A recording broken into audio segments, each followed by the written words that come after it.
और भारतीय जो संस्कृति है या भारतीय संस्कृति के अंदर अगर हम बात करें तो हिंदू धर्म में महाकाल मंदिर का क्या अ, उपयोग है, क्यों महाकाल मंदिर जो है वो हिंदू धर्म में जब हम भगवान शिव के, भगवान नाथ के, महादेव की जब हम स्तुति करते हैं तो या जय महाकाल का जब उद्घोष करते हैं तो इसका अर्थ क्या है, इन्हीं सारी चीज़ों पे हम बात करेंगे और जानेंगे कि देश में भगवान शिव के और कितने भी ज्योतिर्लिंग हैं, इनके सभी के ऊपर जो है वो चर्चा करेंगे। ठीक है ना? तो फटाफट क्लासेस के लिंक को एक बार शेयर कर दीजिए अपने सारे मित्रों के साथ। चैनल पे पहली बार है तो चैनल को सब्सक्राइब करके बेल आइकन दबा दीजिए और अपने मित्रों को भी बता दीजिए। क्लासेस के लिंक को अगर आप अपने व्हाट्सएप के स्टेटस लगा सकते हैं तो बहुत अच्छी बात है, जिससे कि आपके काफ़ी सारे फ्रेंड जो हैं इनको इसके बारे में जानकारी जो है मिल जाएगी। तो आप जान रहे हैं दोस्तों कि भारत में जो है वो टोटल 12 ज्योतिर्लिंग साइट्स हैं, जिसमें से महाकाल जो है वो एक ऐसा ज्योतिर्लिंग है जिनका जो फेस है वो दक्षिण दिशा की तरफ है, साउथ की तरफ है इनका फेस। ठीक है ना? बाकी सभी अगर आप देखेंगे तो सभी की जो दिशा है, सभी जो आपके ज्योतिर्लिंग है उनके मुख के बारे में अगर हम बात करेंगे तो उनका मुख जो है वो पूर्व दिशा की ओर आपको देखने को मिलेगा, केवल यही एक है। तो ये आप देख रहे होंगे आपके स्क्रीन पर जो है ये उज्जैन में महाकालेश्वर कॉरिडोर का जब हम का उद्घाटन जब भारत के प्रधानमंत्री माननीय नरेंद्र मोदी जी कर रहे थे, तो ये श्री महाकालेश्वर कॉरिडोर का जो ये पहला स्टेज है, फर्स्ट जो स्टेज है उसका जो है वो उद्घाटन हुआ और उसके ऊपर जो है पूरी की पूरी जो है, ठीक है ना, बात हो रही है। ठीक है ना? तो महाकालेश्वर ज्योतिर्लिंग के बारे में बात करें दोस्तों तो ये मंदिर भारत के मध्य प्रदेश के ऐतिहासिक शहर है जिसका नाम उज्जैन है। आप उज्जैन जानते हैं और उज्जैन के बारे में अगर हम बात करें तो उज्जैन जो है वो एक नदी जो है वो वहाँ प्रवाहित होती है। ठीक है ना? उस नदी का नाम जो है वो शिप्रा नदी है और शिप्रा नदी के तट पर अगर हम बात करें तो शिप्रा नदी के तट पर जो है ये शहर जो है वो बसा हुआ उज्जैन। आप अपने स्क्रीन पर ये देख रहे हैं कि ठीक है कि माननीय प्रधानमंत्री मोदी जी जो हैं, जो कि उद्घाटन कर रहे हैं, ये आपके स्क्रीन पर जो है माननीय प्रधानमंत्री मोदी जी नज़र आ रहे हैं और ये ज्योतिर्लिंग का एक जो उद्घाटन आपको देखने को मिल रहा है, यहाँ आप देख रहे हैं, ठीक है? प्रधानमंत्री जी हैं, प्रधानमंत्री जी के साथ जो है वो आपको मध्य प्रदेश के जो मुख्यमंत्री हैं, वो भी आपको देखने को मिलेंगे, ठीक है ना? तो ये सारे जो हैं वो देखने को मिल रहे हैं, तो इस पर आप जो है वो ध्यान देंगे, ठीक है? चलिए इसके ऊपर हम बात करते हैं दोस्तों और भी समझते हैं। तो मैंने कहा कि महाकाल मंदिर जो आपको देखने को मिलेगा, महाकाल मंदिर का जो मुख है, वो दक्षिण की ओर है और ये एकमात्र भारत में जो 12 ज्योतिर्लिंग हैं, उन ज्योतिर्लिंगों में से एक जो ज्योतिर्लिंग है, क्योंकि इसके अलावा जो और भी जो ज्योतिर्लिंग है, उनका जो मुख है, ठीक है ना? वो ज्योतिर्लिंग का क्या दिक्कत आ रही है ना? क्या वॉइस क्लियर नहीं आ रही है आप लोग को? एक बार बताइए फटाफट। वॉइस क्लियर है ना सभी को? उन ज्योतिर्लिंगों में से एक जो ज्योतिर्लिंग है, वॉइस तो एकदम सही है भाई, वॉइस में कोई दिक्कत नहीं है और थोड़ा सा हर कंडीशंस के लिए तैयार रहिए। अगर स्टूडियो का माइक सही नहीं है तो फिर मुझे यहाँ से क्लास लेना पड़ा, तो अब इसमें ये में मजा नहीं आ रहा, ये नहीं आ रहा। क्लासेस देखिए ना, जो जानने लायक चीजें हैं, है ना? अब यहीं से क्वेश्चन आ जाएंगे तो फिर दिक्कत हो जाएगा आप लोगों के लिए। जो भारत में आर्ट एंड कल्चर से संबंध में अगर यहाँ से क्वेश्चन आ जाएंगे तो दिक्कत हो जाएगा। सभी कुछ क्लियर है, ठीक है ना रूबी? है ना? हर कंडीशंस के लिए अपने आप को तैयार रखिए, ठीक है ना? तो महाकाल के बारे में अगर हम बात कर रहे हैं और इस टाइप से कमेंट्स मत कीजिए, क्योंकि आपके कमेंट्स का असर जो है वो अन्य जो स्टूडेंट्स हैं उनके ऊपर भी पड़ेगा, है ना? तो ऐसे कोई कमेंट्स मतलब बेमतलब के कमेंट्स की आवश्यकता नहीं है करने की, है ना? जब आवाज क्लियर सब कुछ है, आपका नेटवर्क इशू होगा, ठीक है? चलिए, क्योंकि हर एक क्लास को तैयार करने के पीछे कम से कम 6 से 7 घंटे लगते हैं और उसमें आप लोग बहुत आसानी से ये कह देते हो मज़ा नहीं आ रहा, ये नहीं आ रहा है, तो कहीं न कहीं हमारा भी मनोबल खराब हो जाता है ना? तो प्रयास आप लोग ये कीजिए कि अगर मेरे 6-7 घंटे की मेहनत आप लोगों के लिए आ रही है, तो उसको वैल्यू दिया कीजिए, है ना? बहुत आसान होता है, आप किसी को ये कह दें कि ये अच्छा नहीं है, वो अच्छा नहीं है, लेकिन उसके पीछे का जो प्रयास है वो आपको समझना चाहिए, ठीक है? बाकी आप लोग का अपना मन। तो हम लोग क्या कहा कि हमने ये कहा कि ये जो ज्योतिर्लिंग है, इस ज्योतिर्लिंग के बारे में बात करें, इस मंदिर के बारे में बात करें तो भगवान शिव का जो है वो सबसे पवित्र जो है वो स्थान माना जाता है और इसकी उत्पत्ति के बारे में कहा जाता है कि इस मंदिर की उत्पत्ति जो है वो पूर्व ऐतिहासिक काल में जो है वो हुई है और पुराणों में इसके बारे में बात ये की जाती है कि ये जो महाज्योतिर्लिंग है, महाकाल मंदिर जो आपको देखने को मिलता है, ये प्रजापति पिता जो ब्रह्मा जी हैं, उनके द्वारा जो है वो क्या किया गया था, इसकी स्थापना की गई थी, है ना? और आप अपने स्क्रीन पर ये देख रहे होंगे, आपके स्क्रीन पर ये देखने को मिल रहा है, उज्जैन कभी आप जाएँगे और महाकालेश्वर मंदिर अगर आप जाएँगे, तो महाकालेश्वर मंदिर में आपको ये देखने को मिलेगा और आप जानते भी हो कि जो शिव के भक्त होते हैं, वो जय महाकाल का नारा देते हैं और ये मानते हैं कि अ जिसके रक्षक महाकाल हों, उनका काल क्या कर सकता है? काल कुछ नहीं बिगाड़ सकता। हिंदू धर्म में आप जानते हैं कि भगवान शिव को जो है वो काल का जो है वो मतलब अंत करने वाला माना जाता है। आप जानते हैं जो भी हिंदू होते हैं वो मतलब भगवान शिव को लेकर जो है वो बहुत ज़्यादा ये जो है ठीक है ना?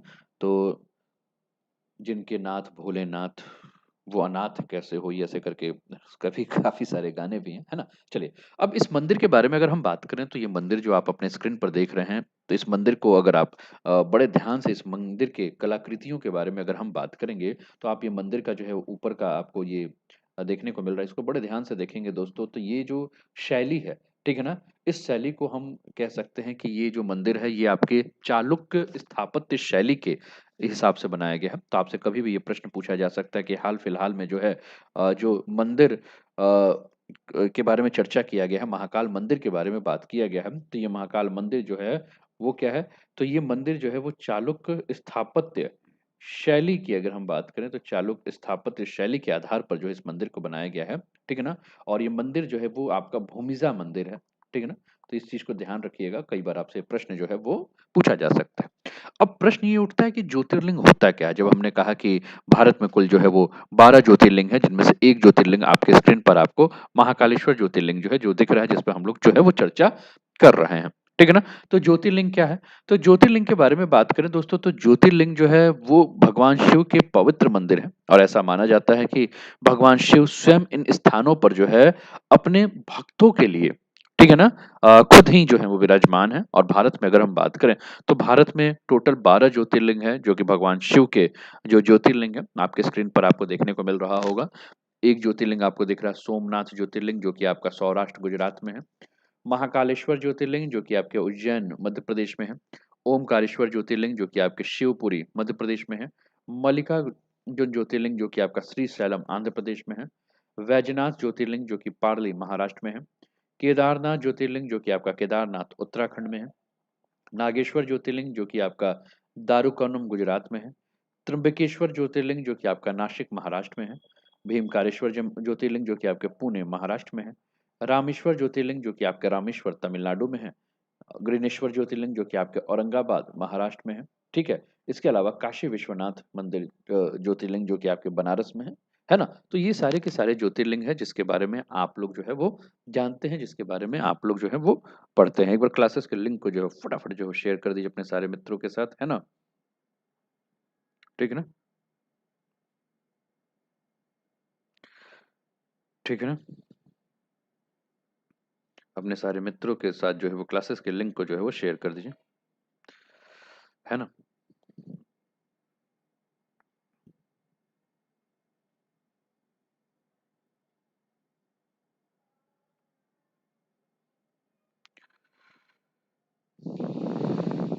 ठीक है, क्लियर है?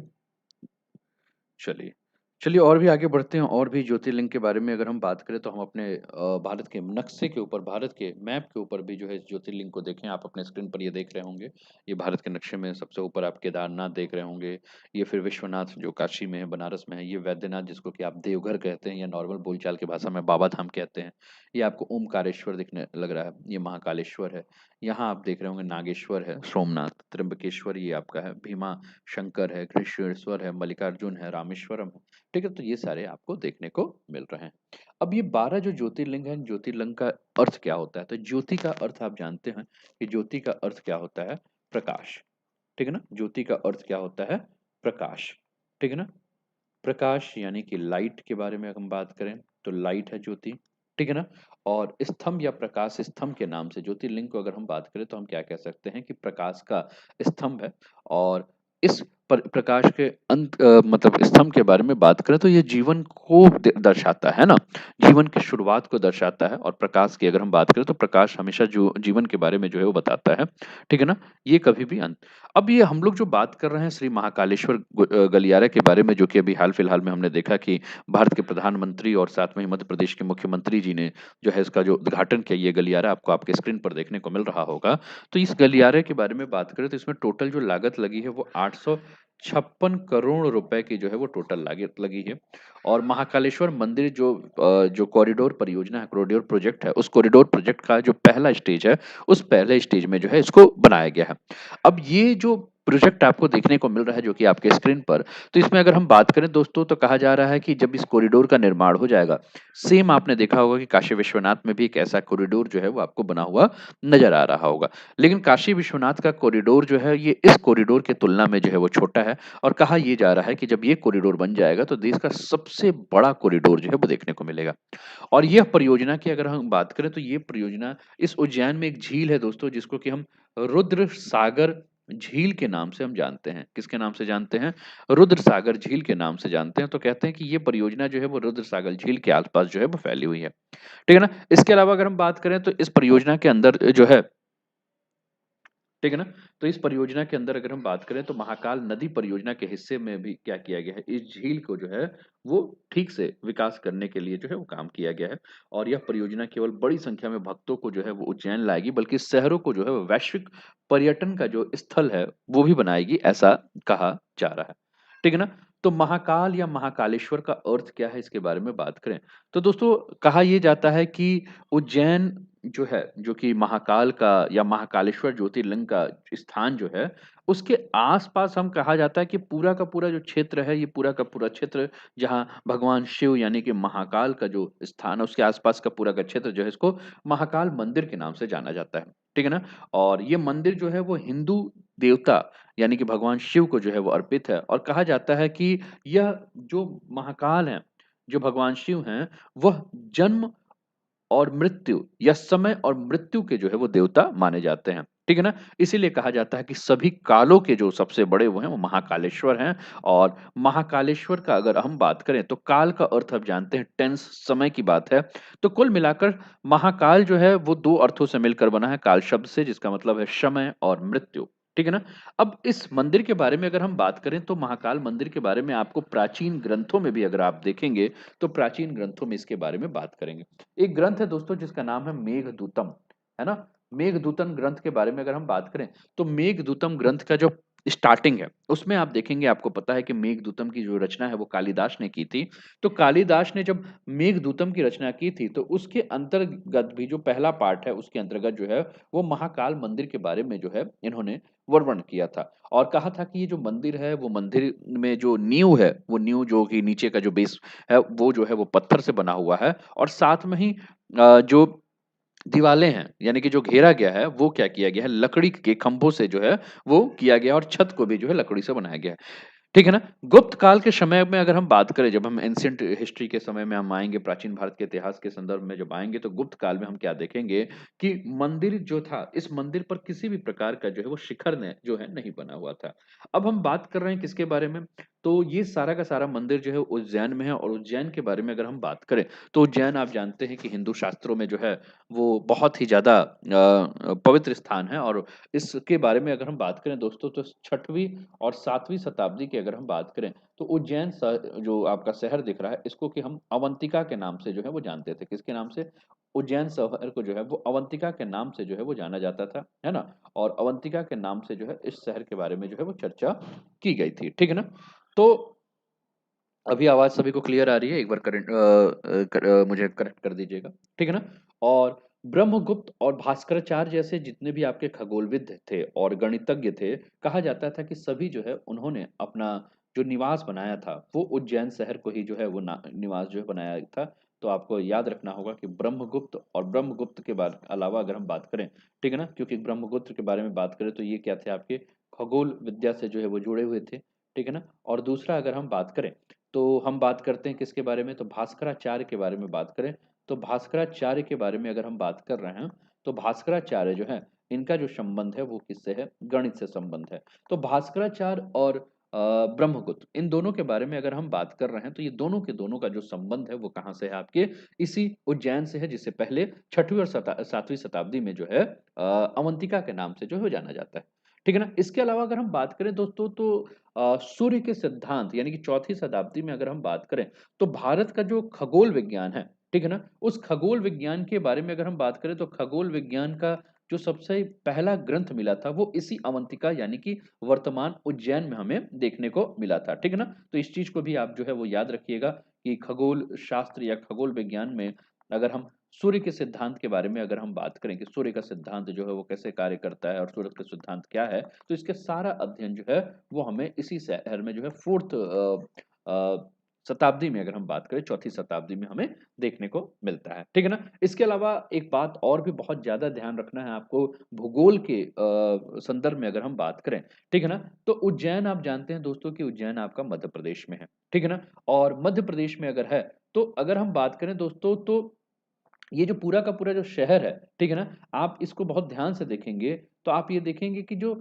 मध्य रेखा है या कि देशांतर जो शून्य मेरिडियन लाइन जो है, आपका जो ऊपर से आ रहा है, ठीक है ना? ये आपका मान लीजिए कि मेरिडियन लाइन है, ठीक है ना? शून्य मेरिडियन लाइन है, ठीक है ना? इसके बारे में आप जानिएगा और ये आपका जो है कर्क रेखा है। ठीक है ना?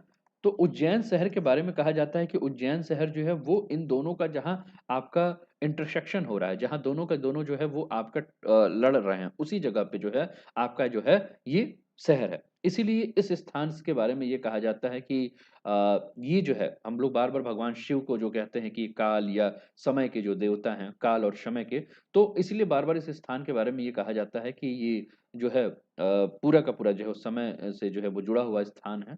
ठीक है? अब इस क्षेत्र के बारे में हमने प्राचीन भारत के इतिहास के बारे में हमने बात किया, हमने अवंतिका शहर के बारे में हमने बात किया कि पहले अवंतिका के नाम से जाना जाता था। लेकिन धीरे-धीरे हम जानते हैं कि प्राचीन के बाद जो हमारे इतिहास में जो समय आता है, वो किसका आता है? तो उसके बाद जो समय आता है, वो आता है आपका मध्ययुगीन काल का। किसका आता है? मध्ययुगीन काल के बारे में अगर हम बात करें, तो मध्ययुगीन काल का समय आता है और मध्ययुगीन काल के बारे में बात करें, ठीक है ना? तो इस समय हम क्या देख रहे थे कि इस समय जो इस्लामिक शासक जो थे, उनका प्रवेश जो है, वो भारत में हो चुका था। अब इस्लामिक शासक जिनका प्रवेश भारत में हो चुका था, वह इस स्थान पर भी जो है वो नमाज़ अदा करने जाते थे और नमाज़ अदा करने के लिए जो इस मंदिर में जो भी पुजारी थे, उस पुजारी को क्या करते थे, ये चंदा प्रदान करते थे, है ना? कि उनको परमिशन दिया जाए कि वो इस स्थान पर आएँ और इस स्थान पर जो है वो उनको नमाज़ करने दिया जाए। इसके अलावा अगर हम बात करें दोस्तों तो इस देखिए एक चीज़ और भी है, भारत की जब भी आप संस्कृति के बारे में बात करेंगे, तो आप जानते हैं कि जब भी इस्लामिक शासक आए, चाहे वो तुर्की हों, चाहे कोई भी हों, है ना? तो जब भी आए तो उन्होंने जितने भी भारत में मंदिर थे, उन मंदिर को तोड़ने का प्रयास किया, है ना? चाहे आप काशी विश्वनाथ मंदिर को देख लीजिए, चाहे सोमेश्वर मंदिर को देख लीजिए या कोई भी मंदिर आप देखेंगे, जब इस्लामिक आए, जो भी इस्लामिक शासक आए, तो उन्होंने इसको तोड़ा, ठीक है ना? आप एक चीज़ बहुत ध्यान रखिएगा कि मैंने एक लाइन पहले कहा क्या कहा कि मध्ययुगीन काल में जो भी इस्लामिक शासक आए, उन्होंने क्या किया, इस मंदिर में ही नमाज़ पढ़ना जो है वो शुरू कर दिया था। 13वीं शताब्दी के आस-पास एक घटना घटी। वो घटना क्या थी कि 13वीं शताब्दी के आस-पास जो है एक तुर्की शासक था जिसका नाम था शम्स-उद-दीन इल्तुतमिश। ठीक है ना? क्या नाम था? मैं लिख दे रहा हूँ नाम, ये तुर्की शासक था। ठीक है ना? तुर्की ये शासक था। ठीक है ना? और इस तुर्की शासक का जो नाम था वो मैं यहाँ लिख दे रहा हूँ, है ना? 13वीं शताब्दी में ये आया था। देखिए बहुत ध्यान से क्योंकि यहाँ से भी जो है वो प्रश्न जो है आपसे जो है पूछा जा सकता है। क्या प्रश्न पूछा जा सकता है? शम्स उद्दीन इल्तुतमिश, ठीक है ना? शम्स-उद-दीन इल्तुतमिश और इसने क्या किया जब 13वीं शताब्दी में जब आया ना, तो इस मंदिर को तोड़ दिया। ठीक है ना? अब इस मंदिर को तोड़ दिया। जस्ट इसके पहले आप जानते होंगे कि हम लोग ने काशी विश्वनाथ मंदिर के बारे में भी जो बात की थी, ज्ञानव्यापी वाला, तो वहाँ भी हम जानते हैं कि वहाँ भी जो है, वो भगवान शिव के मंदिर को जो है, वो तोड़ दिया गया था। यहाँ भी हमने क्या देखा कि भगवान शिव भगवान महाकाल के मंदिर को जो है, वो क्या किया गया था, तुर्की शासक के द्वारा जो है, वो शम्स-उद-दीन इल्तुतमिश द्वारा जो है, वो तोड़ दिया गया था। ठीक है? उसके बाद फिर क्या हुआ कि उसके बाद एक मराठा जो सेनापति थे, ठीक है ना? ये नाम याद रखिएगा। मराठा जो सेनापति थे, इन मराठा सेनापति का नाम अगर हम जानें, तो राणोजी शिंदे था। राणोजी शिंदे ने जो है, वो क्या किया था, इस मंदिर को जो है, वो फिर से इसका निर्माण कराया था और इसका 5 मंजिला संरचना का निर्माण जो कराया था, जिसको कि 1734 में कराया था। ठीक है ना? और इसके बाद जो ये मंदिर बना था, ये मंदिर जो आपकी शैली थी वो भूमिजा शैली थी, ठीक है ना? चालुक्य वास्तुकला के आधार पर जो है और इसके अलावा मराठा शैली के आधार पर, यानी कि इन 3 शैलियों के आधार पर अगर हम बात करें, तो इस मंदिर का निर्माण हमें देखने को मिलता है।